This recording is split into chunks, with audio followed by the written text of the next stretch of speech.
इस टैब में हूँ मैं, और इसमें कॉलम जी है, इसमें नोट्स हैं, ठीक है। जौन सी रेड है सिर्फ उनको चेंज, जो ऑरेंज इनको चेंज नहीं करना। आई थिंक अभी आपने टास्क को स्टार्ट नहीं किया, तो वो ज़्यादा नहीं है, 1 2 3 4 5 6 7 8 9 10 11, काफ़ी ज़्यादा है। तो ये जी इनको जो है वो फिक्स करते हैं, ठीक है। ये इसकी वजह लिखी हुई है, ये यूएसए की नहीं है, कंसल्टिंग नहीं है, पॉलिटिकल कंसल्टिंग नहीं है, सिर्फ बिजनेस कंसल्टिंग है ये भी बिजनेस कंसल्टिंग के लिए है, पॉलिटिकल कंसल्टिंग नहीं है, ये लॉ फर्म है।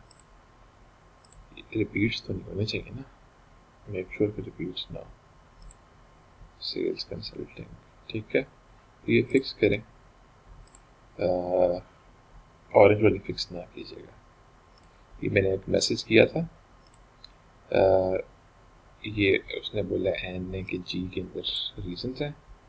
फिर वो कहती है कि जब आप रिप्लेस करेंगे, तो जब आप रिप्लेस करते हैं तो बिल्कुल जो रिप्लेसमेंट वाला है वो उसके नीचे डालें, यानी कि अगर आपने इसको रिप्लेस करना है तो जो नई वाली लीड है उसको इसके नीचे डालें, और मेरे नोट्स में लिख दें रिप्लेसमेंट फॉर रो 15, यानी कि 15 के अंदर ये गलत थी, तो इधर नोट्स में रिप्लेसमेंट फॉर 15 इस तरह से करके ना यहाँ पे ऐड करके,